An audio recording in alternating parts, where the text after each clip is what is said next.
All right, welcome to another episode of No Investment Advice. We've got the NIA boys here today. Trung Phan, Bilal Zaidi, Jack Butcher. Jack Butcher's got some breakfast/lunch tacos going. All over his mug. All over. For the listeners. There, you might want to switch to YouTube to see sauce. You know when you're getting too excited eating, talking, the sauce is dripping all over your face. And then you get the meat sweats. You know what I mean? You actually know what got me really hard was, what's the name of the Greek one? Gyros? How do you pronounce it? Gyros? Yeah. Dude, I was once, it was like grade 8. The Greek kebab is what. I think when you listen back to how you introduce that, it's going to be interesting.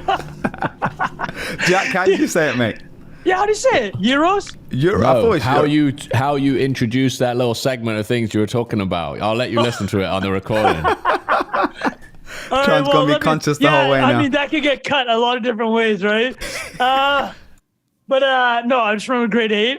I was just by myself for some reason, like at this food court. And I was eating one of these gyros, I don't know how to pronounce it. And like that tzatziki sauce is just dripping down my face. God. No, but this is where it goes. The best. I just heard a couple of kids, like older kids in the back, like, look at this fucking kid, man. He's got fucking juice everywhere. I was so self-conscious. This is the 90s too, yeah? I've never ordered one of those pitas again in a food court. I'm like, the risk is too high. The too much trauma in there. Anyways, man. Yeah, let's Anyway, so we got a special AMA Ask Me Anything episode today. If you're not in the Telegram chat already, make sure you're in there because we get people asking us questions there when we post there, and we'll answer those questions today. We'll try our best to get through most of them. But before we do that, we're going to do a live meme of the week. This was just a stat that Trung was bringing up when we were before we started recording. So let's workshop this. So for the listeners, there's a Verge article. It said that new podcast creation has fallen off a cliff. The number of new shows that debuted in 2022 was down 80% since 2020. So there's a joke in there. There's a couple of jokes, right? I thought we could put it looks like VCs had to go back to work, or this is a zero interest rate phenomenon. Which one of those? Interest rate phenomenon. That's good. You legit came up with that on the spot because we were just talking about it, and you said, let me think of a meme to do this. Which one do you guys think would hit harder? So all I'm going to do is I'm just going to cut this. I'm going to crop this title, but make it perfectly because like Jack mentioned that the aspect ratio is getting changed. People, this is Inside Baseball meme generation. You have to provide the listener or the viewer on the Twitter the context and then hit them with the joke quickly. So which one of those do you guys think would hit harder? I think zero interest rate is going to hit yours. Okay. All right, I think either of them would hit, to be honest. But there's also pretty on the money. Pareto principle in there. Wait, what is it? The Pareto principle, literally the Pareto principle. 80-20. Yeah. Yeah. Oh, dude. 80% of podcasts. Yeah. No, 20%. I don't know. There's something in there you could word into a joke. All right. I think the zero interest rate one's that's low hanging for sure. fruit, right? Yeah. That one's gonna hit the zero interest rate phenomenon. Remember that tweet from a couple months ago? It was like people finding out that their personalities are only apply in zero interest rate environments. That's so good. Incredible. Let it rip, Trung. Let it rip. All right. So, Trung, you're going to post this later, you said, yeah? Yeah, I'll post it after the show, and then we can chat about it. Let me give one more Inside Baseball for the listeners.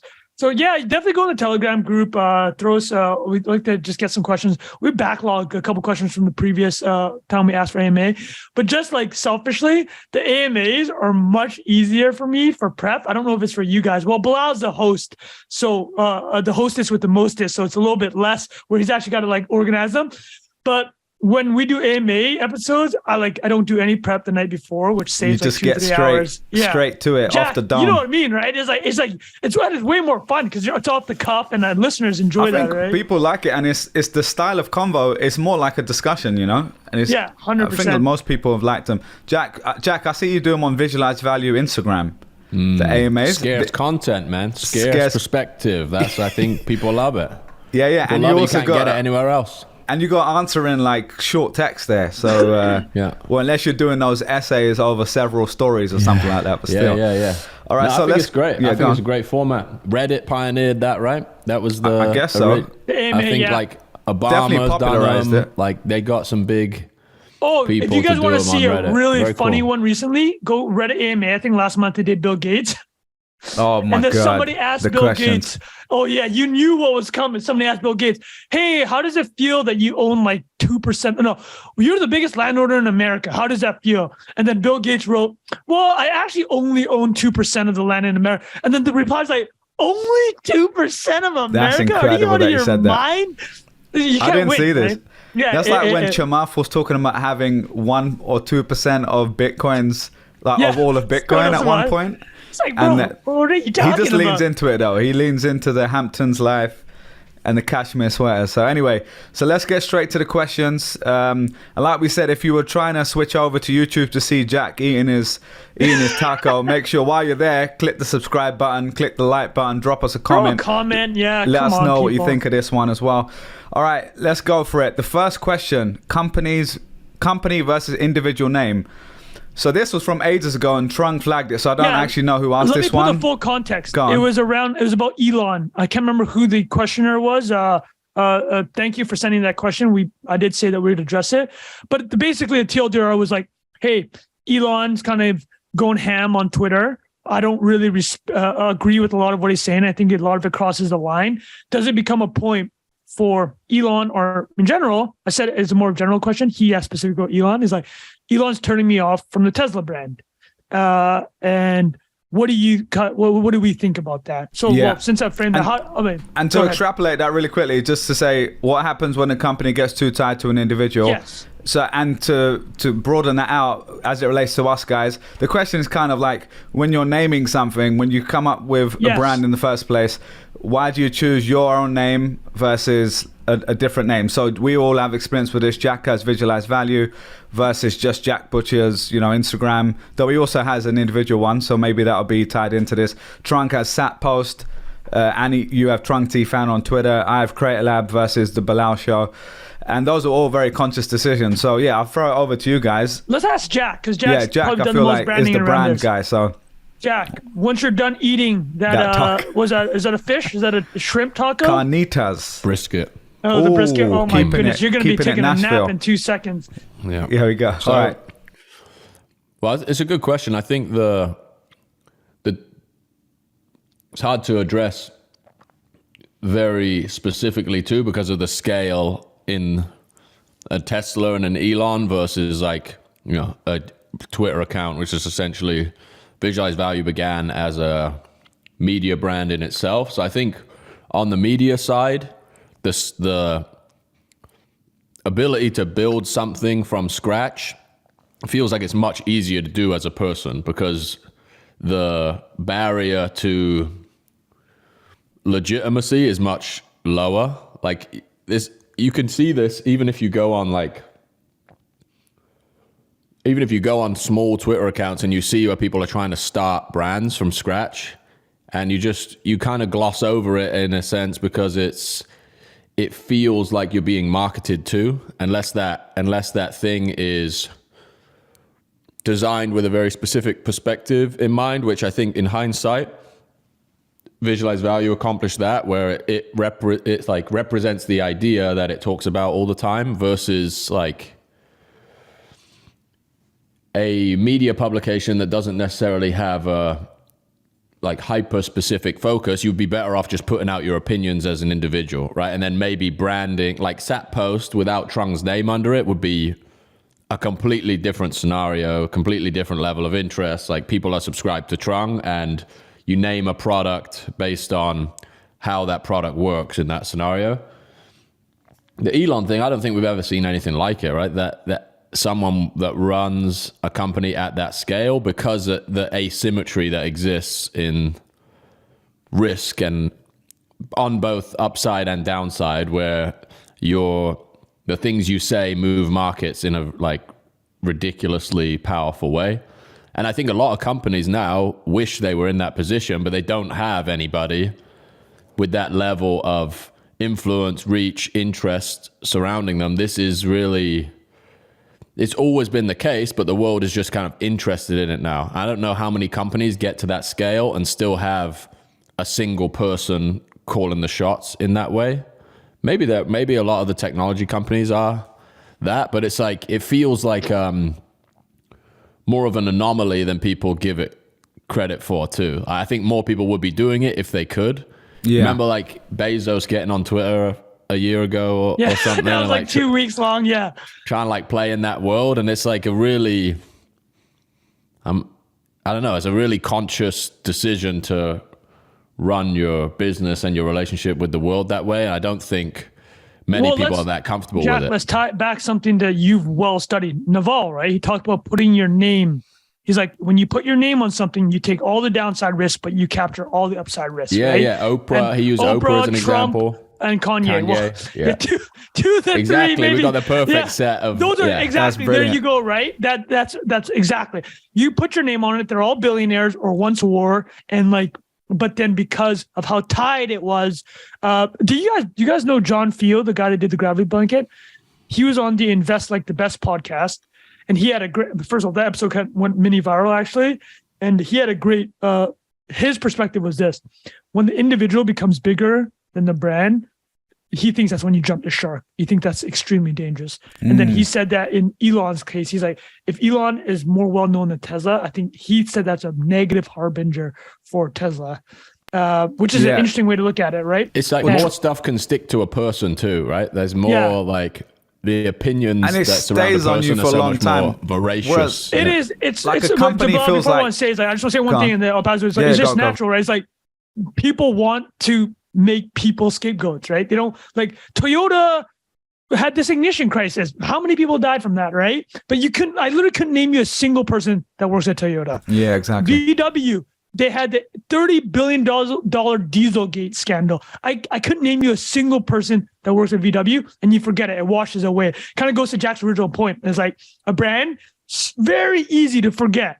Whereas an individual, because of just you literally put a face to it, right? And a voice, a personality. But yeah, that was my thought. Well, I'll hit it. Trung, I was going to say, you probably studied this in your MBA at some point. I did it at business school as well, where you study all these case studies, and there's the idea of the key man risk, I think it's called. Yeah. And it's basically a similar concept from what I remember from like 20 years ago, but it was like we always talked about Virgin. Richard Branson was the big one back then, right? And like even till today, you say Richard Branson is one of the most famous entrepreneurs in the world. He can go start any company and you know straight away what that brand represents. Yeah. You know, it's like fun, it's adventurous. He's jumping in a hot air balloon, he's jumping out of a plane. And that comes with so many, so much upside, like you said, like, using your own name. On the other side, if he gets pictured in a remote island, I know he has his own island, but if he gets pictured on a remote island with a bad person, all of those are then negatively impacted. So I think like a lot of these things, there's no like right or wrong. Like if you were selecting a name for yourself, your own Twitter account, your own business, or you're just looking from a macro perspective on Tesla and Elon, there's obviously good and bad about both. And so specifically for me, when I chose like the name Creator Lab, I never actually ever thought about calling it like the Bilal Show or something like that. Like nothing wrong with that. Just for me, it just wasn't like something I wanted to do. And if I think of all the names I've always had, like Arsenal Review, Street Vibe, like all of these, like obviously those were kind of small little projects. But things I did there was another thing I did called Supper Up, which was like a food thing. And Man, so I Bilal never lived a life before. Yeah, there you go. Yeah, before I became a chill guy. Yeah, but basically, all of those names were really about like, what's the goal? Okay, and is it a real business or is it just me? Is it just me writing a blog in my room?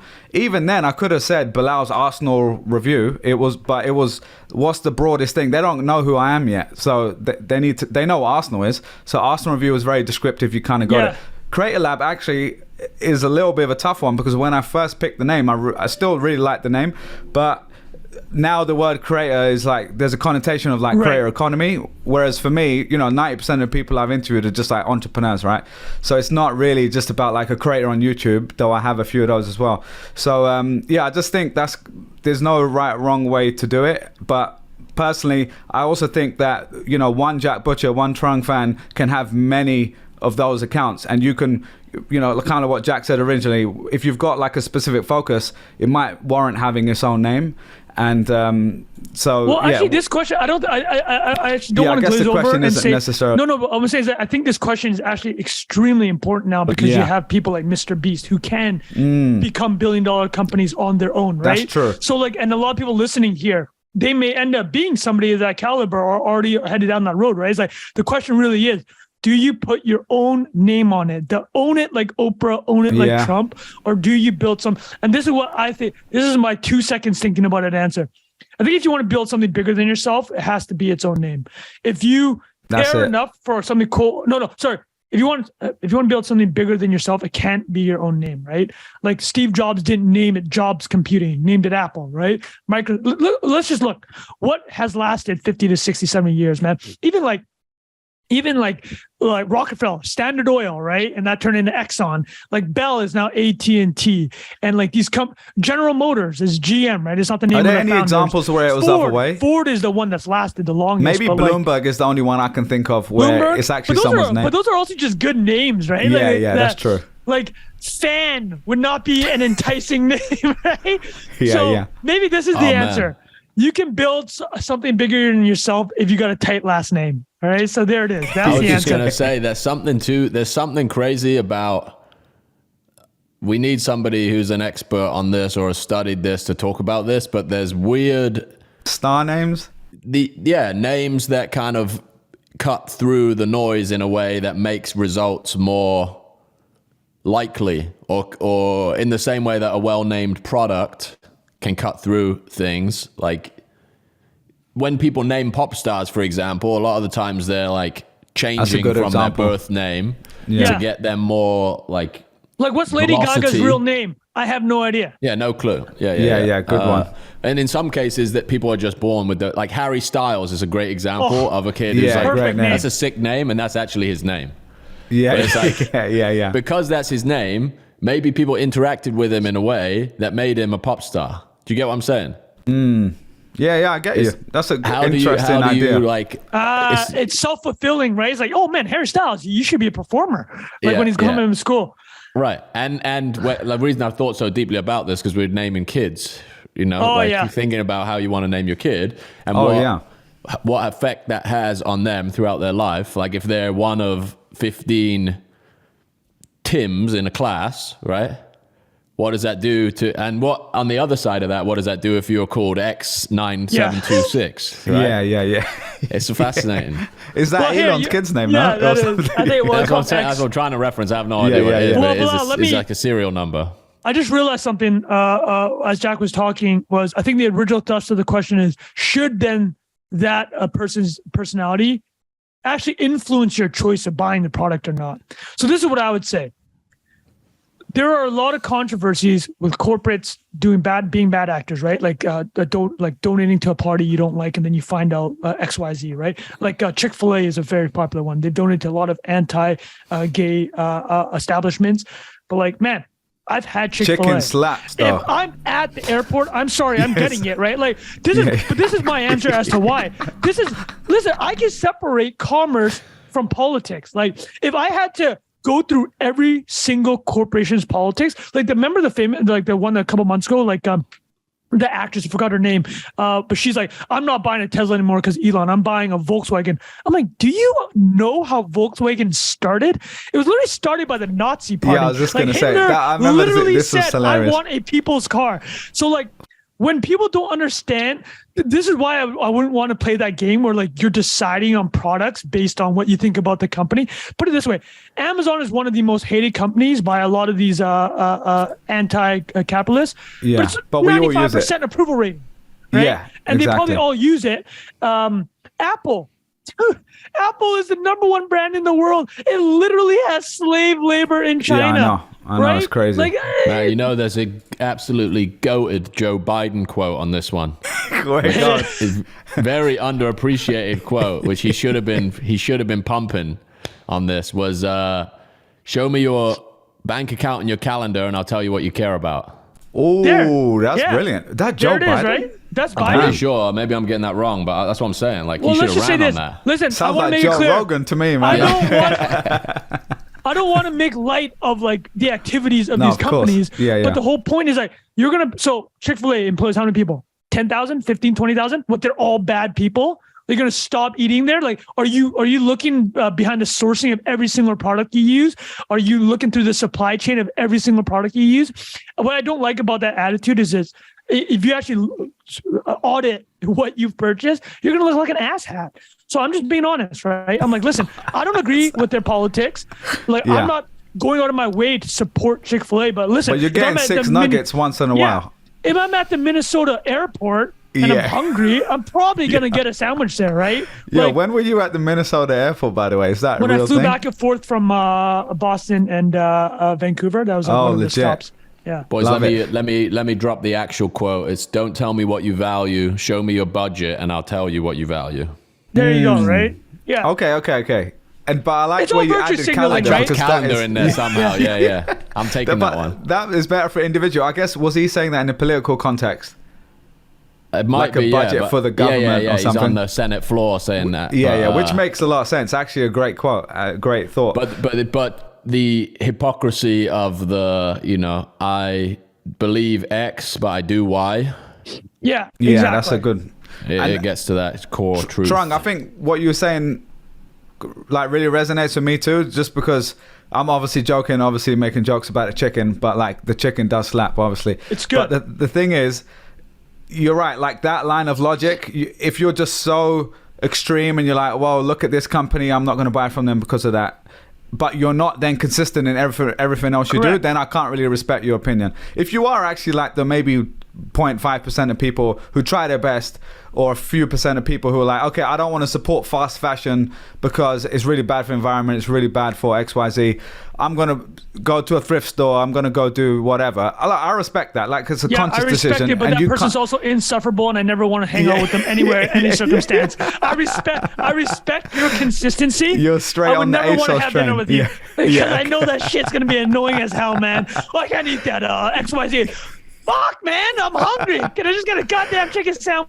Yeah, that's true. No, and so obviously I'm just trying to give a counterpoint, but I will say I think there is another line of logic to say that you can't always get it 100% perfect. I think if you can really judge the person on the intent. So if people are generally quite conscious about certain things and they're trying to be conscious where they can, I don't think that's a terrible thing, as long as they also accept that they're not getting it perfectly right and they're not pointing their fingers at everyone and don't else. Preach. That's the thing. Exactly. Don't preach. That's the key point. Exactly. You're preaching, Trung. Yeah, I'm preaching, man. But I was going to say you should watch Tim Dillon's Netflix special as well. Have you seen that? I haven't watched it. Yeah. There's a great bit in that where he talks about, like, I think he uses the Chick-fil-A example. He's like, well, who are these people? They're driving up to Chick-fil-A and thinking, I'm hoping the person in the drive-through window shares my political views. Yeah. And he's also gay, right? So I think he's best person. He's funny as hell, man. You gotta watch that special. You saw it live, I think, right? Could you imagine rolling up in a drive-through and then, like, you're in line, right? There's 4 cars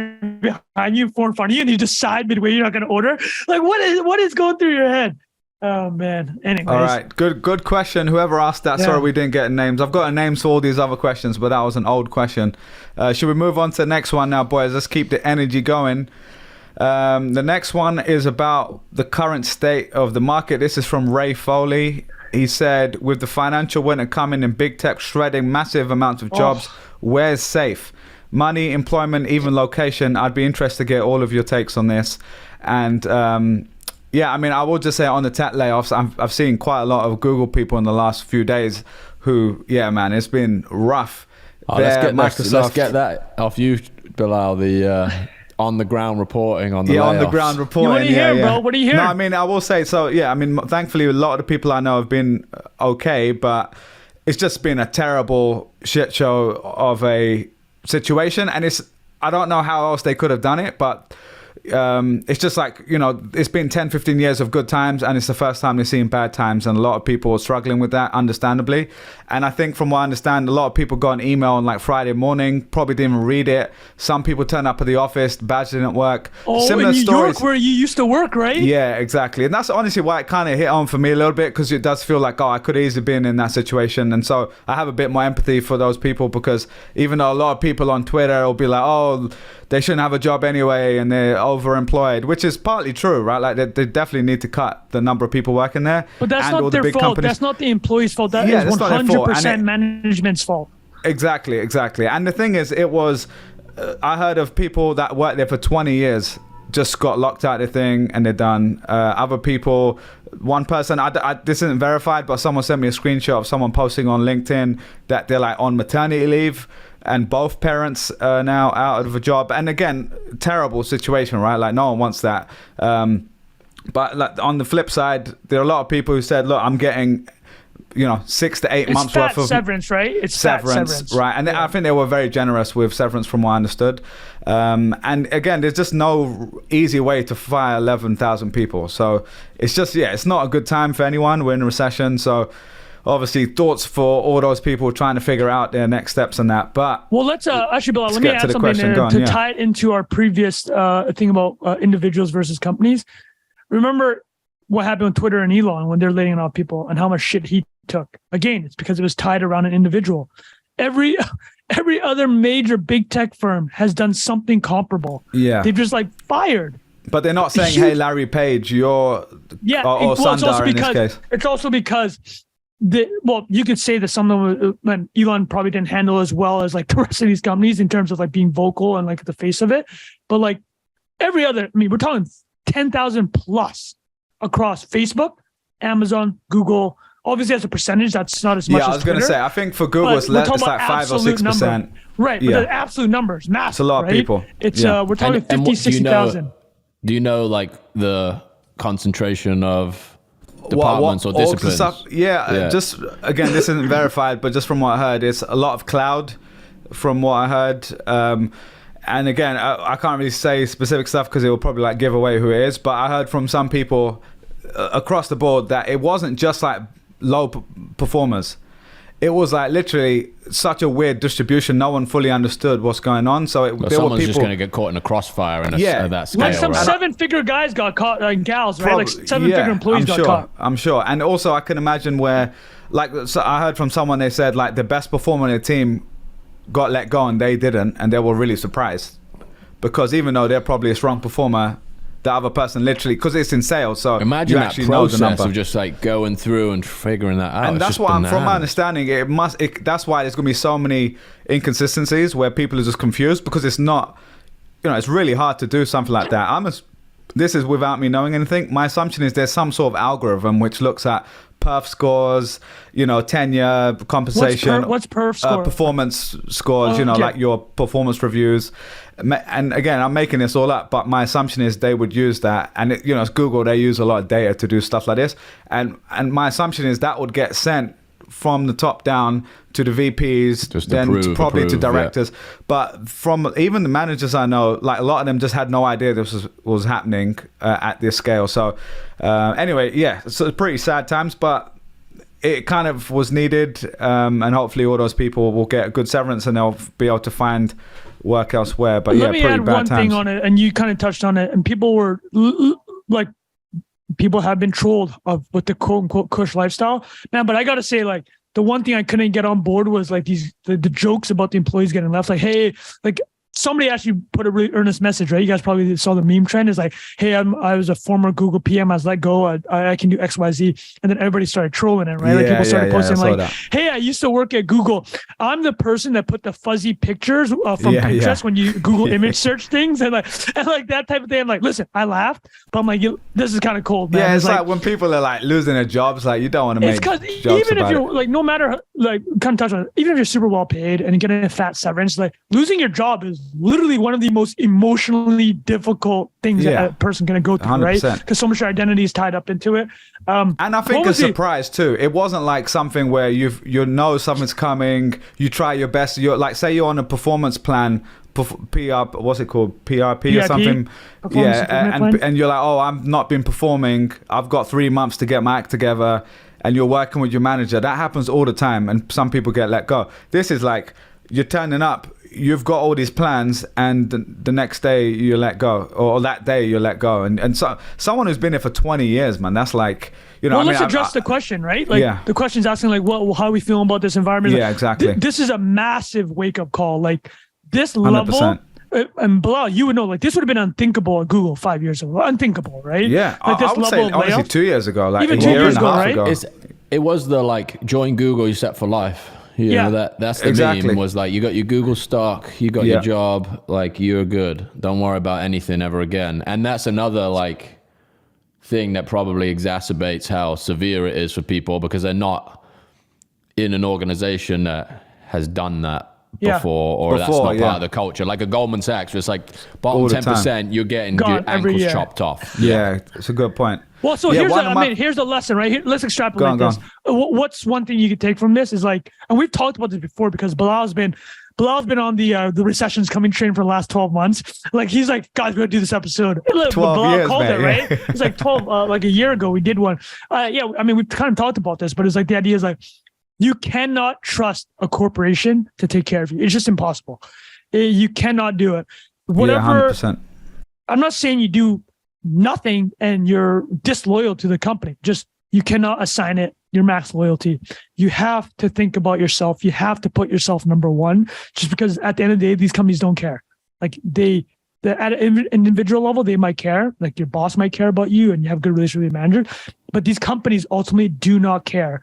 And frankly, I would say they can't care. They can't care. They don't have a capacity for it. There's no, like, is not a vehicle for compassion. Right. This is not a like moral judgment. It's just like, this is reality. These companies will cut your ass, right? And this is why when people bounce between companies or XYZ, and I don't care. I'm like, listen, that's the game. That's the game of corporate life. Yeah, nothing personal. Yeah, it's nothing personal. And I think that's my only takeaway I'd ever say about any of this is like, you should never treat these institutions like family, because they're not. And they will literally, like, they will cut you by the knees. They'll all end up like Goldman. Yeah. If push comes to shove, you will get chopped. And then, Trung, the other thing related to that is about identity, you said there, right? Which I think for a lot of people, like even I went through this, you're young, it's your first big job, you're like, oh, I'm in a job, I've got my own desk, and you know, all the little things that you've wanted for a long time, and then you get those kind of incremental things that you start feeling good about it. And there's nothing wrong with that to a certain extent, but it's just like, you know, ironically, what you talk about in investing, right? Like, you need to have a safety net. You need to, you know, make your 6 to 12 month savings so that you're not out on the street when something like this happens. And I think that's kind of my big takeaway here, is like, outside of just the job stuff, is, you know, stuff we talked about in the building versus betting episode, which I think was one of my favorite episodes, and kind of like a moment in time. And the way I think about it is, it comes back to kind of finances, investing. It's like, people always talk about reducing your burn rate and, you know, saving your money, and I think that's important. Like, don't overspend where you can, but you can only reduce your outgoings by 1x, like 100% basically. But your income you can increase by 2x, 3x, 5x, 10x. Ask Jack, right? Like, Jack's gone through it going self-employed, how much of a difference that's made. If he was just sitting in his room being like, I can't buy cappuccinos from Starbucks today, and he's just so hyper focused on that. Go on the offensive, yeah, where you can. That. And obviously, if you've got 3 kids and a mortgage and you're in 100 grand debt, that's a different situation. But even that whole attitude of like, okay, I'm in debt, how am I going to get out of it? I need to make a plan around that. And I think finances do make a big difference here, and especially in a bad time like this, where you've been like me and my girlfriend talk about this all the time. We've been preparing kind of for this, where we didn't overextend ourselves. We still live in an expensive place in New York, but we don't like we could be spending way more on rent and all that stuff, but we're like, actually, let's just live in a modest place, make sure we've got enough space to live well, but we don't need to be balling out for no reason. And I think now we feel, you know, as things are getting worse for both of us, right? Like, everyone's getting hit. We're both self-employed. We're getting hit as well. And now we can at least lean on some of our savings and stuff like that if we need it. I think something else I want to add is, you're saying like, as you're getting hit, is like, I think it's going to get worse. I think 2023 is going to be tough. I think this is going to be tough, because now you're going to see the trickle effect from all these people getting laid off. Like, I know we've been like, last year was shitty for the markets, but like, the employment situation kind of held up. But now these massive cuts are happening, and I know a lot of our listeners are probably tech or tech adjacent. So like, you're talking 150,000 tech employees have been laid off, right? Like, of course, that's the trickle down from that is going to happen in 2023. And that's tough, man, because if you're looking for a job, like, that is a daunting thing to think, oh, I'm now competing with all these other people who are exactly, dude. And so, look, first thing is, man, like, as Jack has built his whole thing on, there are times now, maybe you take a step back and you say, if you've been let go, maybe it's a time, first of all, just to take a break, like if you're able to, because mentally it's been a bit of a crazy time.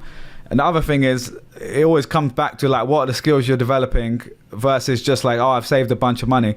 Especially early in your career, if you're able to build tangible skills you can monetize, now maybe it's a chance for you to go and try that freelance thing that you talked about doing, or starting something that you talked about doing.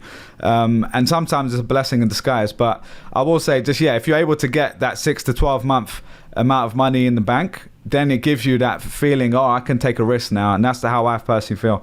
Jack, anything else from you, mate, on this topic? No, that's pretty solid set. All right. Perfect.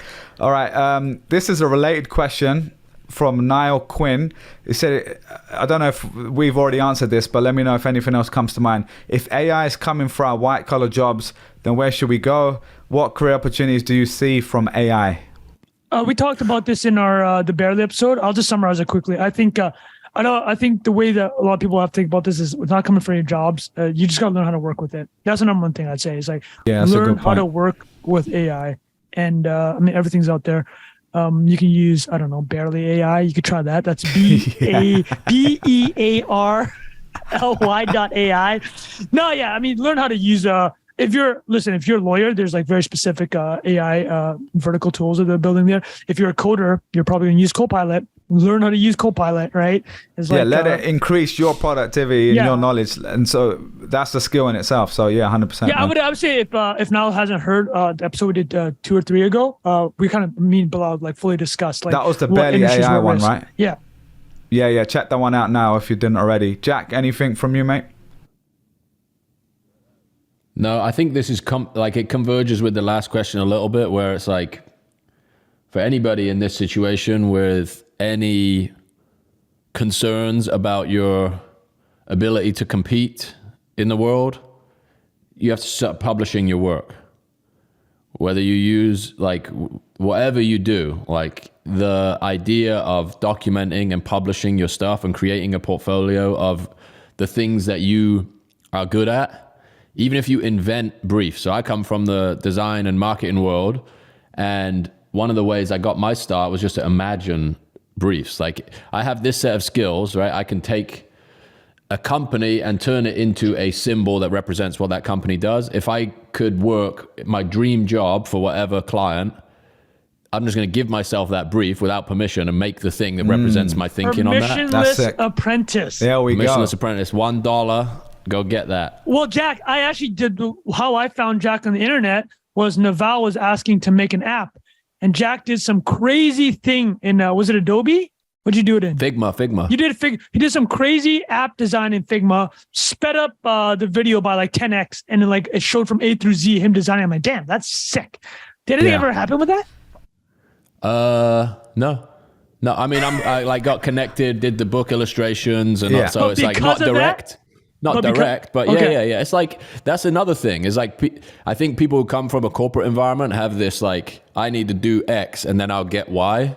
Yeah. And the world is way more chaotic than that, right? It's like, you need to put out 100 pieces of work, and then maybe the 34th piece that you put out resonated with someone, but when they see the 100th, then they reach out to you to do something. And the bar is way lower than you think. Like, many people are waiting behind, like, I need to apply for this job. I need to ask for permission for this. I ran a job board for a year. There were graphic designers submitting fucking resumes without a portfolio. It's like, what? I'm not even going to click on this. Like, it's just insane. And that's like, that's not 1 in 10. That's 9 in 10 of people that are like, I'm a graphic designer and I can do X. It's like, well, show me. Yeah, show me, don't tell me. That's crazy. There's nothing. Like, it's like, this is going to sound insensitive, but the amount of people that have like proof of work, let's use a little Saylor piece here. There we go. Is very, very, very, very low. And it's embarrassing to do that into a void or a vacuum and like publish work that isn't getting feedback. But even the act of doing a thing 100 times, if no one interacts with it, is going to make you better. And then when you get to the point where you start to get any kind of resonance, people can look back and see the 100 things you did before. There's like way more qualified people than me to talk about this. I think Mr. Beast just did an interview on Might have even been Lex Friedman. Lex Friedman, yeah. He said, do 100 videos and talk to me about views. That's it. Yeah. That's the whole thesis, the whole idea in one thing. Like, if you really want to stand out, you have to do the shit that no one else is doing. It's not a very complicated idea, but nobody wants to do it. Yeah, well, it goes back to the meme of the live meme of the week. Like, how many people started the project of, chilling with the boys in COVID, and they're like, okay, well, we're just on Zoom anyway. We might as well record this. And like, don't get me wrong, like, I'm all for people trying it out too, but you see the numbers, right? Like, how much people don't stick to things. And so, I think that's a great way to put it. The other thing I was going to say, Jack, to your point, like that sped up thing that Trung just mentioned for Naval. And I remember Naval talking on Tim Ferriss, right, and mentioning you, and he said like, oh, well, Jack Butcher might just create a visual for me and post it online, and I'm just gonna like it and repost it. And like, it took 100 of those things, right? And then and in advertising, there's I think it's like a rule of 7 or something. Like, you see an ad, the I don't know how. Yeah. It's like you need to see a TV ad or a video ad or whatever, a brand 7 times normally minimum to actually start noticing and be like, oh, I've seen that a few times. What the hell is that? Dude, I love that you brought that up, Bilal, because I actually had this pin. I forgot to mention it. Sick. Gary Tan, a president now of YC. Did you guys see? Did you guys see this tweet? Did you send it? I didn't see this. Yeah. So Gary wrote, "How do you build a brand? Space repetition. If you can hear about a product service at 1, 2, 30, and 60 days, the majority of people who experience it will remember it for years." So the idea of spaced repetition is very well known in memorization, right? The way to memorize content is not to just spend 24 hours on it. It's to, like, over the course of many months, keep refreshing it in your brain, and it gets imprinted literally into your memory. That's what Readwise is built off, right? Exactly, that whole idea. Right? Spaced repetition. But I love that. Sorry, go ahead. I was just going to say, the massive paradox in that is, like, you have to stay interested long enough to get there. And that's the issue that people have, is like, they get bored before the market gets interested in the thing. But it's like Bilal says 7 times. Yeah, minimum 7 times. I mean, that's just an arbitrary number, I guess, by this point, because it was from like 50 years ago, I'm sure. But you kind of get the idea. It's like another example we've talked about in the show before, Creator Lab, getting big guests on the show. You don't just get like Gary V. I'm not trying to like name drop, but like all these big names I had, Gary V, Tim Urban, Damon John, Jack Butcher, all these people. Like it normally isn't just like one email, right? Like literally with Gary V specifically, that took me probably like 20, 30 emails, plus getting to people in his circle, saying my name, being in the calendar book 6 different times. It got cancelled, and then 7th one I recorded, and that is literally just, it's continuously putting reps in front of them. And if you keep hearing my name and you keep asking, oh, there's this really eager guy with a British accent with a Pakistani name, and he's like, oh, who's this? And then he sees a clip from me show up on his feed, and then he hears Scott Harrison, his boy, mention me, and then it compounds over time, and it's a lot of work, don't get me wrong, but and I was just going to say, but this is directly relevant. The email that I got from you asking to go on the first time around is still probably the most sophisticated outreach that I've gotten since, and that was early on in the Twitter world. Where it's like, again, the bar is low in every area, where like most people will send a DM like, come on my podcast, literally that. And it's like, why would I do that? Bilal's is like, hey, here's all the people I've interviewed. Here's what my listeners are interested in. Here's how many people download it. Here's why I want to interview you. Here's like a form to sign to make sure blah, blah, blah, blah, blah. It's like, all right, this guy clearly gives a shit about what he's doing. Thanks, I'm in. Man. This guy looks like I have the screenshot here, by the way. And this, I didn't publish it, but it was on, I think Trung talked about it ages ago. If you're interested, we can share on the link. Spotify did an interview with me where they basically asked me how I got a lot of guests, and I didn't like consciously do all of this, right? I didn't be like, oh, I've got a prior relationship, I'm building social proof, but that is just like basically what it was, right? And the easy out, I mean, I think I mentioned that in the interview. I basically said like, I don't ever want someone to feel pressured into being like, oh, please come on, or something like that. I'm always like, if you don't want to come on, like, it's completely cool. It also makes you less desperate, and that comes from not just pitching people like this. It's like from general life, in sales, in relationships. Like, you don't want to be that eager, all over you sort of person. I love the easy out that I never actually thought about in exactly that variable, but man, just people are busy, right? Just let them out. Like, just give them the things like, hey, totally cool. Yeah. Totally cool if you don't respond. Yeah, completely. All right, great answers on that one. Trung, did you have anything else to add?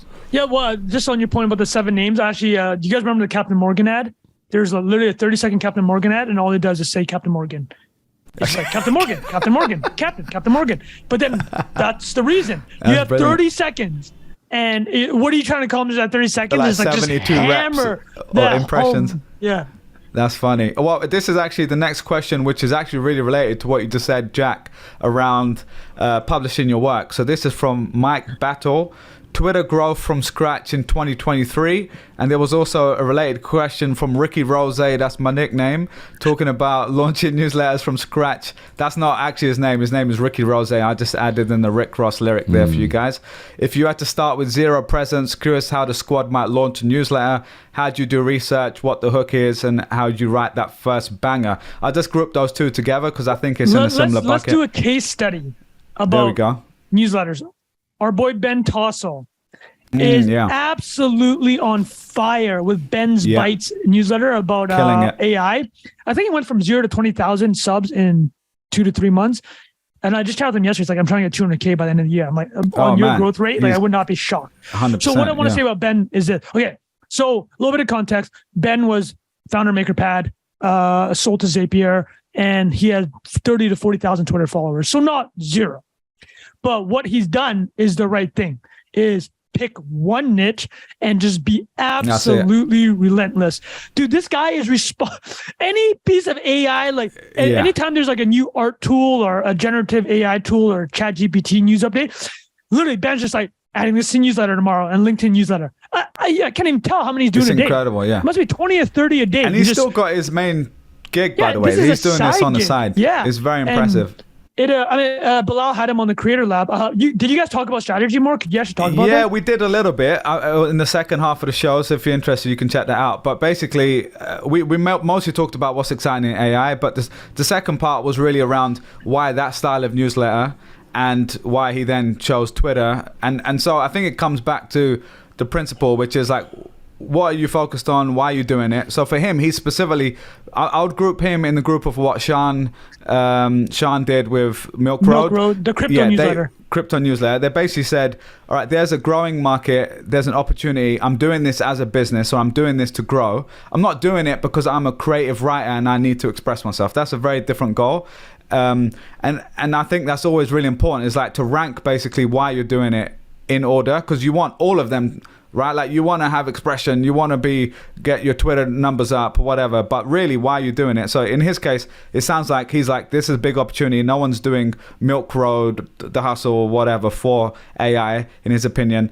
And then he looked at his own skills and he started writing his own work, like, like actual editorial stuff. And then he realized like, this is too much work. Like it wasn't for him. And so he started doing more of a curated list.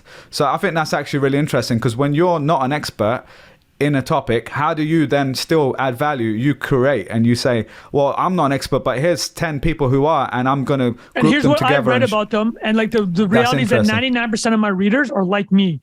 They're on this journey with me. They're also going from zero. So everything I'm not ahead of them. So I'm not running ahead of them with this content, right? And Bilal, the one thing I want to add was like, a couple of things that he's done is like he's 5 days a week. So listen, these are grinds, and you have to understand, if you're going down this route where you're picking an industry and you're trying to get mind share in that industry, it's a fucking grind, man. It's really a 6 day a week job. Because you're publishing on Sunday. How many hours a day do you reckon that takes? This would be a 2 to 3 hour a day job, but the thing that really wears on you is not minimum. That work. It's knowing that you have to do it again the next day, because when literally it's like when I was writing the hustle for like 1.5 million readers by myself, essentially for about a year, is like the tough part is you have to wake up and do it again. Some pain in there trying. Yeah, right. No, it's like it was a grind, right? I mean, but I always joke about it because it's during COVID. I literally had nothing else to do, and I've obviously had a great editorial team, and then we ended up getting a lot of people started coming on towards the end. But there was a period there where it's just like people just kind of left, moved on, and it's like, oh fuck, it's like the only one in the seat right now. But yeah, great team support. Well, the thing with there is also you have a lot of editorial help in terms of like when you're done writing, you kind of hand it off. Like what And Ben's they doing do is the tough. Is editing like sort of thing. editing your own work is very difficult Because it's two different mindsets, right? Like you're creating, you're banging it out, and then there's a cut. And you're also, like, you I just need to did cut it, right? Like, fuck, I got to read this again. You missed the lines. Like you've got the blindness to the words you've written. Yeah. Well, speaking of barely AI, I use it to edit everything now. So there you go, people. Nice. But the one thing I will add is, Bilal kind of touched on it. That's the very mercenary, go in a hot sector, try to build something, and business mindset. The other mindset is, listen, if you actually are a more creative writer or you prefer long form, it goes with what Jack said. You just have to create. You need to have one or two pieces of anchor content where you can build mind share on it, right? Like, and we know I should probably just do a list one day. If like, here are 10 people that wrote like one or two pieces only, but like completely broke through, right? And but like, any that come to mind, like that really. Well, really... there's one guy, Thomas Puyo. He's actually quite successful. He's a tech dude, but he wrote that article at the beginning of COVID about the curves. You guys might have seen this. But like, it went super viral. He's like, we need to smash the curve. And he basically wrote that. It was like an anchor piece. Everyone kind of knew him for that. He's moved on to some other really interesting geopolitical stuff. But like, you got to choose one of the two, right? So like, to answer the question directly, what would you do from scratch? Is like, first, pick which strategy you're going to do. Are you going to do this something where you can grind it out every day, like Ben Tossel style? Or are you just more like creative and you want to be known for maybe 2 to 3 pieces a year as a side hustle? Dan Wang is a great example, actually. He's a geopolitical analyst for China. He writes one of like the most widely read year-end things. It's like his year in review piece. And I think he stopped doing it because it was such a huge grind. He said that it was like, while all of his friends were having fun during Christmas, he was like writing this piece, so he stopped. But sometimes you get known for that if you don't want to make it your full day job. So I think that's great. Jack, what about you, big mate? left field suggestion as well, where we always fall into no. I mean, pretty much, yeah. We were like fall into this trap of like giving advice based on our situation, right? Which is media, businesses, content, good point. Networks, Twitter, all of this stuff. I read a tweet recently. It was like, it costs $1,500 a day to hire somebody to hang wallpaper in like Arlington, Virginia or something. And one like more macro effect of this happening is like, there is this disruption in the allocation of labor. My parents, when I was growing up, or my dad more specifically, was like, get a trade. Do a thing that is always going to be necessary, right? Is there going to be somebody that's a better marketer than you? Yes. If you're competing on the internet, it is about being extremely unique, extremely good at one thing, pointed. Go back to the Saylor episode and look at the like tail end of that. The laser eye thing. Yeah. He nails it, man. It's great. But I also think if you're like starting fresh and you had some let's assume that you have some runway on a like severance type situation, starting an internet newsletter to reach some like arbitrary outcome where you don't have something really specific in mind. Like for me, creating content on the internet was to get clients to do graphic design work for, because that's what I wanted to do. But people start with this idea of I want to get attention or I want to have people read my stuff. Why? And you get the why from basically doing the dirty stuff that nobody wants to do. Like that's where you pick up the experience that leads you to a place where you're like, okay, I'm good at this. What's the most efficient way for me to get people to come and ask me to do this for them? Yeah, that's a really good point. Because it isn't always the writing or the podcast or whatever. Often it is something completely different, like you said. Yeah. And I'm way more interested in that stuff than I ever was, just because your grass is always greener, right? You walk past, like I always say this shit when we're walking around the neighborhood. I'm like, I wish I could go and do that for a day, right? Like I see people doing different jobs. And I just want to go and do that for a day as like a Larry David When was sketch. the last one you said? Do you remember? Oh, probably like doing roofing, like on a new housing construction. I was like, I'll have to be up there.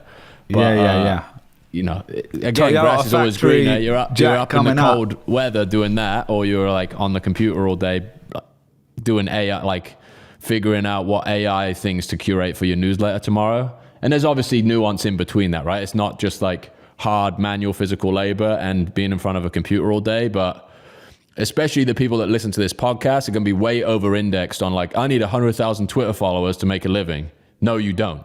And that's like, I love this left field answer, man. You're right. Dude, you're 100% right. This lens is, you know what? I fully agree with Jack on this. Don't start a newsletter. Just don't.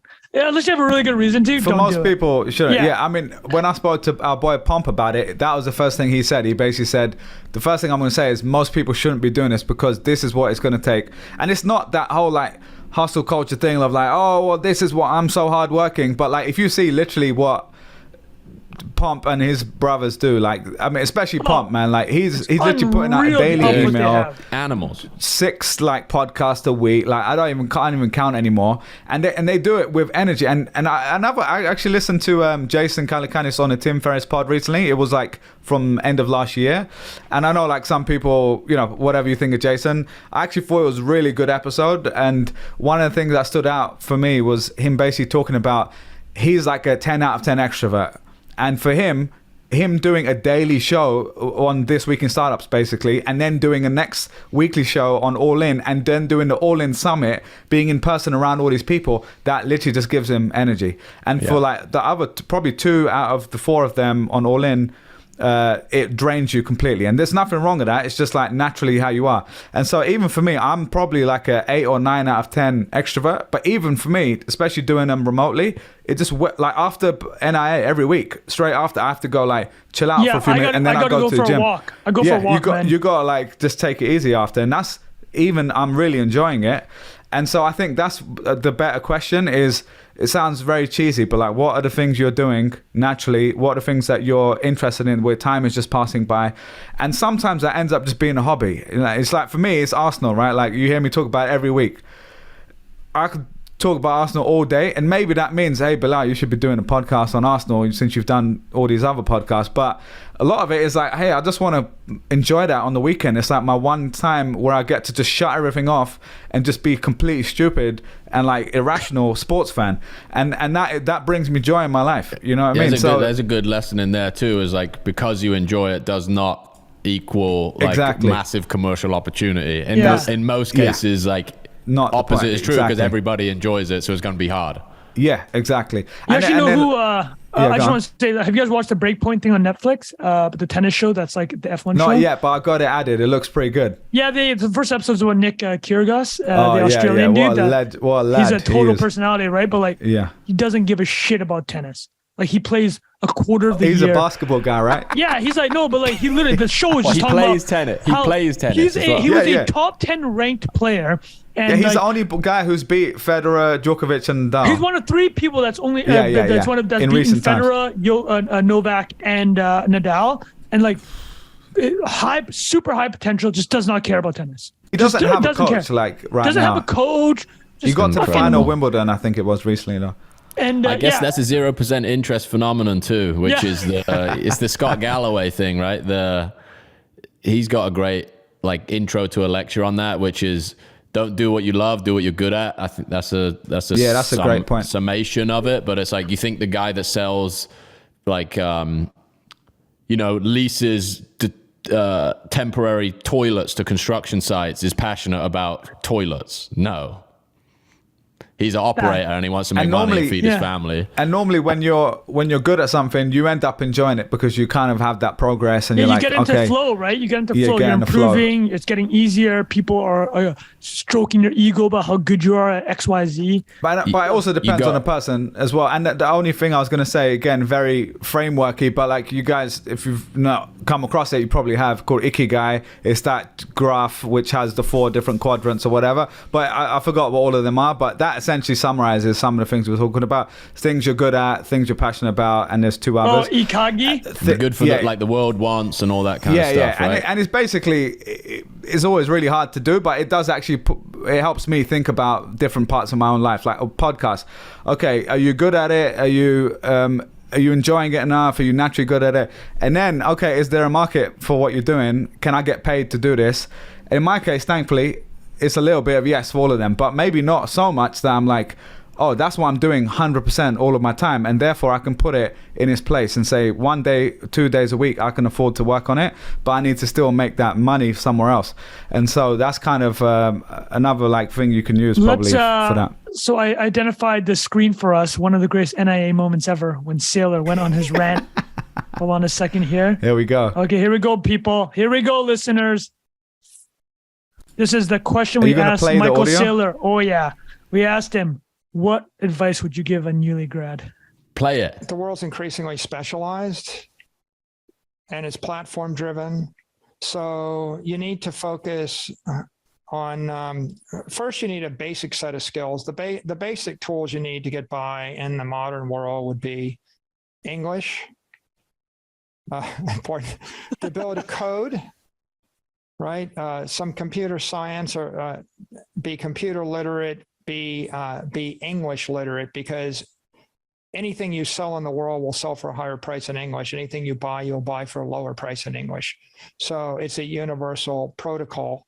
So master that protocol. You obviously master math as a protocol, but especially applied statistics.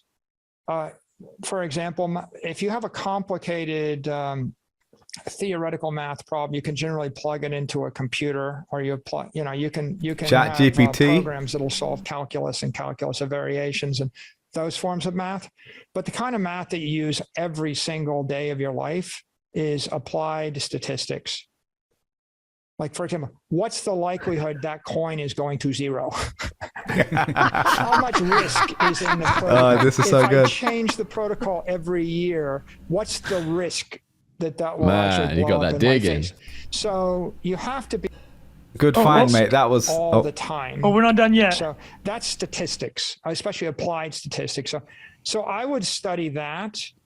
I would study You look coding. about 10 years younger. I was going to say, we all look so much younger there. Then master the key platforms, right? You can create music or you can create something, but if it's not on the big platforms. Good student Trung there, if you not don't doing sad. understand YouTube, it doesn't matter that you posted your video on the number 4 most important streaming video service. No one's going there. So figure out Google and YouTube and Twitter and Facebook if you're gonna do anything. It's funny, we're literally reacting the same way as we reacted live. I'm seeing that. They're all protocols of sorts, right? Thinking skills, and then you got to be able to create something. There we go. Right? What that something is depends on what your talent is. But you probably better figure out what your talent is, hone it. If you don't have talent, don't bother, because someone else in the world will have it.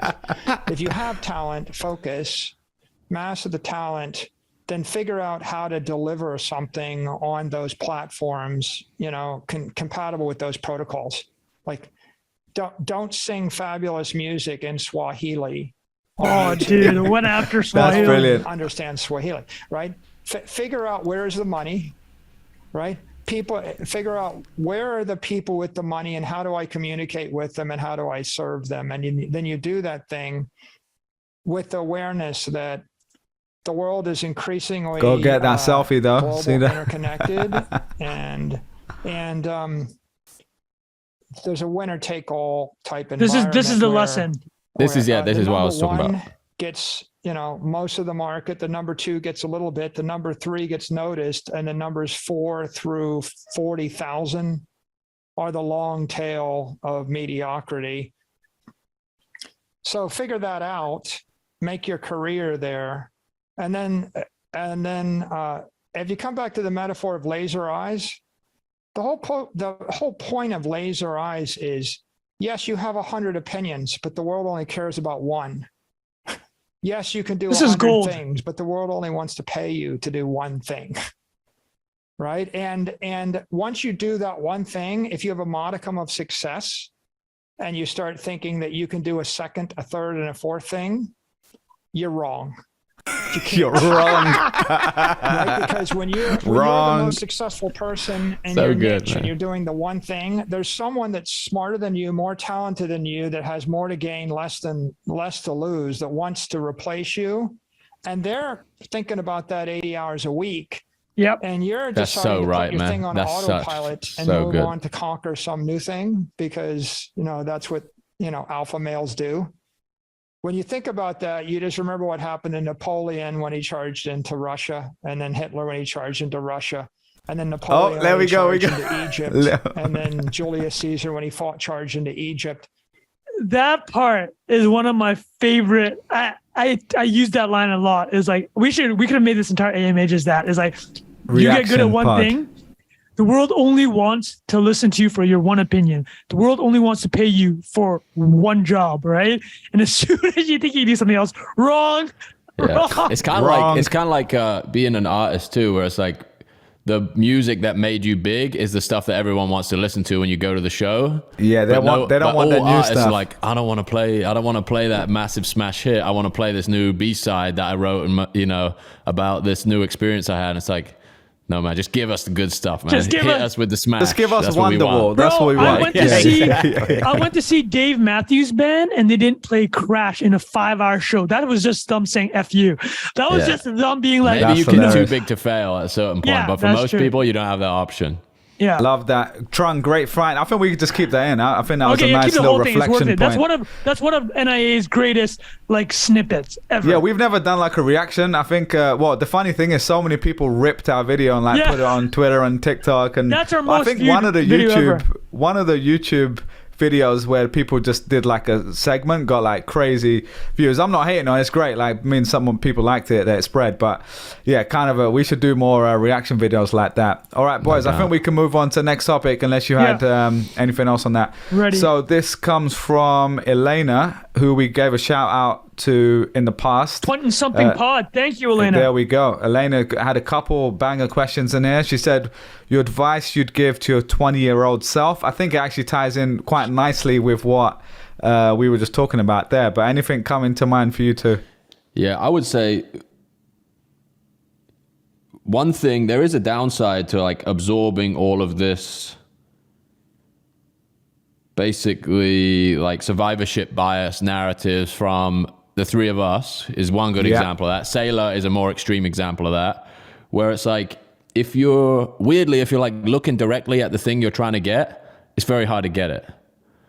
Versus like when I was 20, moving to New York, leaving like my group of friends who basically, I'd be on the piss 4 nights a week with, and just like, having an amazing time, but like putting myself in an environment where I was just like, okay, I'm here to figure out this world of advertising, marketing, graphic design, whatever you want to call it, and sort of pursuing that weirdly with no, like the serendipity of not having an end goal is what leads you to the set of skills and experiences that make it possible for you to like produce something later on.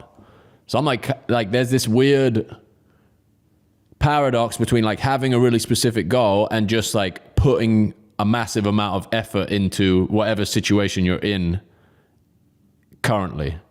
And like the serendipity of just wanting to be a better designer, for example. Like all of the experiences that you pick up doing that, I think there's like switching off from the narrative of this is exactly the path you should follow is powerful too. As I think that is misleading in a whole other way, because it gets you sort of addicted to the narrative without going deep enough on anything to become unique or specific. Like Trung is probably an amazing example of this too, is like, I tried my hand at like writing films, and then I worked in like a couple financial jobs, and I'm kind of like following my interests in a natural way, and Trung, maybe I'm putting words in your mouth here, like at no point was there like, this is exactly what I want to be or who I want to become. Zero master plan. No idea. It's just like you're following a little bit of instinct here. Oh, it didn't quite work out. Do something else. I don't like being sat in this office chair all day. I'm going to go and do this. And then it takes so many layers and layers of experience to sort of reveal something in hindsight that's like, I could write funny business news and I make memes, and Twitter is a great vehicle for doing that. Yeah. So like that was a rambling answer, but I guess there's something in there. I think we combined Jack and Saylor's point here. There's a middle ground, right? It's like, it's not like you're 19 and you have laser eyes, and like for some people they truly do. But I think Jack's point is, if you don't, and trust me, whether or not you do, right? It's like that Supreme Court justice said about porn. I can't tell you what it is, but I know it when I see it. Like, if you have that bug for the thing, right? Like Justin Bieber knew when he was 11. that he was going to be the Or big. maybe you discover it earlier in life Yeah. at school or something, right? Where it's like, I Sure. want to be a nuclear physicist. And then there's a very specific path for that. But I think most people who are asking for advice don't have that. Yeah. And if you aren't, you do what Jack says. You just listen, put your effort into whatever you choose to do. Like, be honest about it. Like, if it sucks, just fucking bounce. If you like it, go hard. And then you'll see where that takes you. I don't think you have to have a master plan at all. I like that. I like that for the 20s. Did you have anything else to add to that, Jack? Because I had something really stupid for my recommendation. No, I think like I'll try and surmise it. I guess the like fall in love with the process, not the outcome. Yeah. Again, a cliched thing, but all of the upside comes from those situations that only you can put yourself in versus the tweet or the podcast that another 10,000 people are listening to. That's not going to give you the epiphany you think it is, unless you have the experience to combine it with. In my case, I'll continually reference Naval's writing because it was all of the shit that I'd done for 15 years combined with a completely new way of looking at the world that just like set off a light bulb. And you don't know when you're going to run into that idea, but if you're just looking for the idea, it's the unique combination of things that makes that's a good point. The outcome happen. Yeah, it's not like you read that and it's just an epiphany on its own. It was an epiphany or a spark because you had done all that other stuff that you could actually it's like live a lens what on it he's or saying. something. Yeah, he basically summarized a lot of. That's when I read that kind of famous thread you're probably referencing, or the book later. It was like, oh, I've thought about this for hundreds of hours probably, but you put that in a tweet for me, and it makes complete sense. That's why it was so good. Drunk, go on. What was your stupid one? And I can try to give it's mine a as very well. specific thing, and I actually would tell this to myself. I didn't actually start drinking caffeine until I was 28. Like, literally never drank caffeine. But I drank a ton of booze, right? Like a ton of booze, probably 4 days a week. Between 15 and 25, I was drinking 4 days a week. 15 and 25. Yeah. I would just go back to myself, not even 20. I go back to myself at 15 and be like, dude, just quit alcohol and just you'll get a similar type of vibe from caffeine, bro. Just do the caffeine. That's literally what I'm telling myself. I don't know how many listeners here are having that. Listen, number one is like you don't want any dependency, but that's just not my personality. It's like I drank to be social, and then it just kind of took on a life of its own. But if I had to go back, I've told this to many people. I'm like, I would just tell myself, start drinking caffeine, dude. Drop the booze, do caffeine. Caffeine is way more conducive to like productive work and like not ruining your life. So yeah, that's my advice. Would your Vietnam experience have been the same without it, do you think? Well, not the same, but the coffee in Vietnam is basically crack. So yeah, that's true. Yeah, that shit is strong. Yeah, sorry, Jack, what were you gonna say? Maybe I lost it. Sorry. No, you're good. What were you saying? Give up booze. Do caffeine 20. instead of booze, or like and I said, would it be his experience have been the same? How much you do instead of doing 100% booze, maybe do 20% booze, 80% caffeine. Introduce caffeine into your life. I totally forgot. Yeah, carry on. That's all right. Okay, well, yeah, wow, I'll give quickly on my one. I'd say similar to what you both said, actually. I think it's both pretty good. The caffeine, I always drank caffeine, so not necessarily as relevant for me. But this one, it seems a little bit random, but for me, kind of what's resonating, maybe it's just because it's been more recent for me, but I would say to my 20-year-old self, two things. One is, I'm gonna always go back to what I was naturally into. So like if I look at like the stuff I'm interested in now, I wasn't exactly interested in the same stuff, but it was a similar sort of stuff that I was naturally into 15 years ago when I was like in my bedroom finding music for the first time, or if it was like going on the internet and finding all this stuff on the internet that was really interesting to me, making computers, like all the stuff that was just naturally really interesting to me. Like now if I look back, like I studied at A-levels in the UK before university, I studied economics, maths, computing, which is like coding, computing, and philosophy. And when I did that, I remember people kind of looked at me like, that's kind of random. Like they don't seem like you're doing like chemistry, biology, and something to do medicine or whatever. But to me now in hindsight, if you look at what like Creator Lab was, or even honestly part of this, it's literally like technology, the economy, like what's going on in the world, and philosophy waved in, just sort of how do we question things, how do we think about things. And that was just naturally what I picked for the first time. That was the first time you were allowed to pick your own subjects. And so that was one thing. It's just like I'm noticing the patterns now of like, there's just certain things I'm naturally always gonna like, and even when I speak to my friends, one of the questions I've asked myself when I've been at transition points is, what do people come to me for help for? And that is like when I'm trying to figure out actual work stuff, right? And so one of the answers to that has always been, since I was like 11 years old, people like, oh, how do I burn CDs on my computer? Oh, you've made your own computer. How do I do this for gaming? And I would like go and figure it out because I was naturally interested. And so even when I went to Google, those people, they were generally quite tech savvy, but I've always seemed to be the person that was like reading about the new stuff. And that's still present today. So that's one part. And the second part is a bit deeper, but it would be more about dealing with, I don't want to use like a big word like this, but basically childhood stuff or like bad stuff that happened to me earlier in my life, or at least like becoming aware of it. And that was stuff that only kind of probably in my late 20s I started working on, because you know, you're 21, what you just like, oh, I want to go out into the world. But if I was so much more aware of that stuff then, to be like, oh, what happened at school, what happened in my family, what happened walking down the street, and now like as I've moved and traveled to different parts of the world and met completely different people that weren't like the people that I grew up with, I was like, damn, I thought that was just like that for everyone. And so how did you deal with it personally? I think the way I dealt with it, honestly, is like, I mean, I haven't even done really much therapy, but like, I feel like I've listened to so much stuff and like read stuff to have done kind of like self like diagnosis of a lot of this stuff. You actually thought about it, like, yes, you sat down, it's a lot of okay, like a long time and really contemplating like, oh, I've react like this in this situation at work. Where's that anger coming from? Or, you know, and over time I realized like, oh yeah, that shit was like, I was angry all the time, man. Like now most people know me as the most chilled out person ever, but I was such an angry teenager.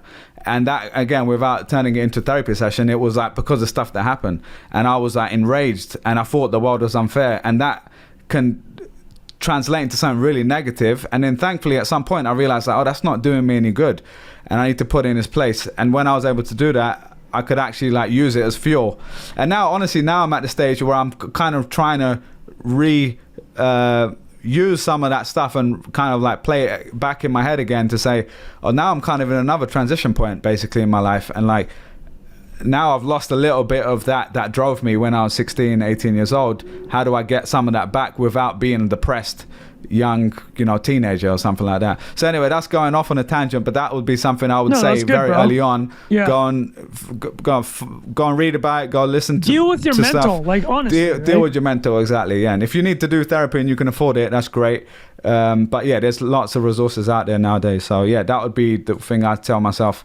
All right, I think I just didn't realize this, but Saylor's question was literally, what would you tell a 20-year-old grad? So like, oh, serious? That's hilarious. Yeah. So I just realized as we're answering this, I'm like, people, we already got the best answer possible. Like, amazing. Figure out the platforms, figure out how to use it, and do not dance in Swahili if you're trying to make money. If you want to do that for passion, you do that. Dance in Swahili. But if you, I mean, I'm like, come on, Saylor. But yeah, that's hilarious. Ahead. All right, so we only got a few left. Are you guys all right for a few minutes? Or you got a couple more. All right, cool.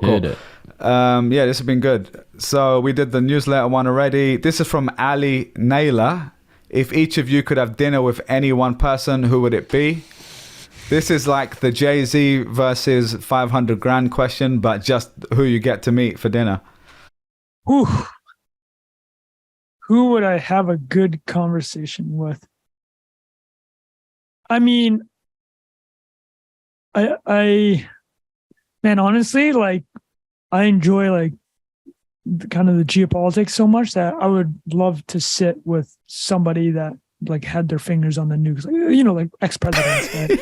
No, but seriously, fingers right? It's on like the nukes. You somebody that like, yeah, that's what I think the type of conversation I'd have. I'd love to sit with like a Barack Obama or a Clinton or Bush. What about someone from like the other side, like Vladimir Putin? Would you ever want to do that? Yeah, absolutely. I mean, like, not zero moral judgment. Is like, if you want to have a quote unquote conversation, it's like, because you want to get into the head of like somebody that literally there's just no other world. They live on a plane where there's 5 other people like them. You know what? That would be my answer. I want to talk to people that when they look around the world, there's no one else they can compare to, right? Like, there's a Jay-Z rap. It's like, the higher I get, I look around. It's like, in the rap, he actually mentions, I see Obama, I see Will Smith, which is like kind of ironic now. But it's like, the higher you get, there's only so many people that understand what's going on in that world of yours. So like you get to talk to these world leaders, or I mean, let's be honest, even something like, obviously like somebody Xi Jinping would be insane to talk to, right? It'd be something like that. It's like there's a handful of people on their people's level and what they have to deal with and what they manage. And again, this is not a moral judgment, but if you're asking me like who you'd want to pick the brain of, it'd be somebody like that. Love it. Great answer. Jack, what about you, mate? Oh, you're on mute. I said I need more time. I have no idea. I'm trying to rack my brains right now. All right, I'll try answering. And this probably isn't the best answer. It's definitely not as thoughtful as Trung's. It's just what's coming to my head right now because I'm in the football zone. But I would probably do Henry? the thing is, Thierry Henry would be incredible. But right now, I think I'm so fascinated with what's happening in modern football and with what's happening with Arsenal specifically. So like Mikel Arteta, who's the manager right now, he's the youngest manager in the league. He's played under Arsene Wenger. He's been Pep's number 2, who's, like the best manager of our generation. And more so, I've always thought of football management as like an analog for just general management leadership and like how you get a group of people together. So that's a mad beep outside. But yeah, we could keep that in, it's fine. But yeah, just an analog for how you get a group of people to think about something with a goal in mind. High performers, egos, highly paid individuals. And then you've got tens or hundreds of millions of fans from around the world. You've got the financial pressures of what's going on. And then you're your own person too in that position. He's like an ex-professional footballer. He was the captain of Arsenal. And so just, I think, especially as I'm both interested in the past and the future, I think he would be a really interesting lens into what's happening in modern times. And yeah, it would be something completely different to what I'm mostly reading about, in day-to-day outside of like business and tech and all that stuff. So that would probably be my one. Jack, anyone coming to mind? No worries if not. All of mine are like dead. So I'm thinking... Yeah, perfect. I would want to go like inventor, technologist, artist route. I got 3. Buckminster Fuller. You guys know him? Yeah. Nikolai Tesla. Michelangelo. Look at that. All 3 at the same time as well? That's what Jack was thinking, dude. That's what Jack was thinking. Nah, just like people who I think had like obscenely massive goals for impacting the world with things that they made or invented. Just like enormous imaginations. I think Steve Jobs would be up there as well as a candidate. Oh yeah, definitely. But yeah. Sorry, that Great wasn't as concise as one. But I like it. Those I just like that. like polymath beyond belief, where it's like these people achieved so much in a lifetime and could hold so much information in their head. I think talking to them would be quite an unreal experience.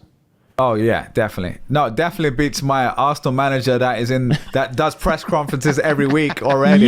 Youngest ever. Youngest man, yeah. No, I definitely agree with that. That'd be a good time though. That would be a good time, man. Yeah. All right, we got a couple more and then we can wrap it up. Great question there. I think that was maybe from the last thing from Ali Naylor. So a couple last ones. Mikhail Avadi. Let me know if I said your name correctly there. Mikhail Avadi. Do you know him from Visualize Value, or is he like in your community? So I got a good story. I met him at a dinner in Atlanta. And Nice. we became friends. We've been out a couple times. Oh, nice. Okay. All right. Question? So you know Mikhail. All right. He said AGI, excited or scared, which is artificial general intelligence for people that don't know. And actually, Trung, maybe you're the best one to define this. I don't know if you can, but how would you define artificial general intelligence for someone who doesn't know? It's like human level intelligence. It's like the kind of the it's like what you saw in the movie Her, right? Or you saw on the other. What's the other one? No, where the female robot took over the world. I was just thinking of Her. Yeah. Deus Ex Machina. Deus Ex Machina. Oh yeah. There we go. Yeah. Yeah. It's terrifying, man. It's like it's absolutely terrifying. It's just something that like a peanut brain, like compared to the smartest people in the space, like I wouldn't even want to approach thinking about it. Right? It's like it would. Yeah, it's truly terrifying. I think I'd take Elon Musk's line of like, if you go the AGI route, like you're summoning the demons, you just have no idea what this is why the problem of AI and human alignment, that's like a big thing, is like, can you align AI's goals with human goals? And like the current stuff we're seeing with ChatGPT, this is not artificial general intelligence, right? This is still like, we kind of know what's going on. It's not like a total black box. Like we knew how the models were trained and we know what the output parameters are, but AGI is its own beast. It's its own level of intelligence. And the question becomes like, do they care what humans care about? That's the whole AI alignment thing. And I'm much more pessimistic about whether or not they would. Nice. So yeah. Jack, what about you? Is it general AI? Well, let's put it this way. Do you care what an ant thinks about? Or sorry, AGI, sorry. Do you care? Have you ever spent a second in your life thinking about what an ant's emotion is or what they care? You don't, right? Like this is what the comparable with AGI would be. A lot of people's fear of AGI is like, AGI is this level of intelligence which is incomprehensible to humans. Just wouldn't even care what humans thought about, right? It doesn't matter. It's like, who cares what a human thinks about? And how, what? So Elon obviously sounding the alarm bells. Timelines. Sam Altman. 50 to 100 years is a lot. I think like Ray Kurzweil is very famous for singularity is near. He thinks it'll happen by like 2040 or 2050. And this shit's truly exponential, right? It'll just happen. It'll be like that quote from Ernest Hemingway about bankruptcy, like gradually then suddenly. Yeah, like that's what this is. Yeah, it doesn't sound great. Yeah. Jack, what do you reckon, mate? Is it going to be full Terminator mode? What do you reckon? I don't know. I think the problem we have as human beings is like we have these advances in technology, but we are unable to overcome our like idiocy at every stage, right? Like we've invented technology that should mean that we don't have to work 100-hour weeks, or we don't have to kill each other, or we don't have to do X, Y, and Z, but we still do it. We're idiots. Like as a actual incredibly intelligent observer of our species from a macro sense, you just be like, these fucking things are idiots. Let's kill them all. Let's get rid of them. You're talking about us, yeah? No, about the AGI looking at us. Well, here, two quotes. Jurassic Park one, super famous, right? It's like these scientists thought that they could do it, but they never asked if they should do it, right? Like that's one. The other one was, I can't remember who said this. It might have been, I can't remember, one of the famous physicists from the 50s and 60s. He said, like, we have the technologies of a god, but the brain power of like Neanderthals. Like that's like, it truly is, right? It's like, we are still running on the same source code as like people in the Serengeti 100,000 years ago. And let me do a Buckminster Fuller quote that ties in with it perfectly. Hit it. So this is in 1970.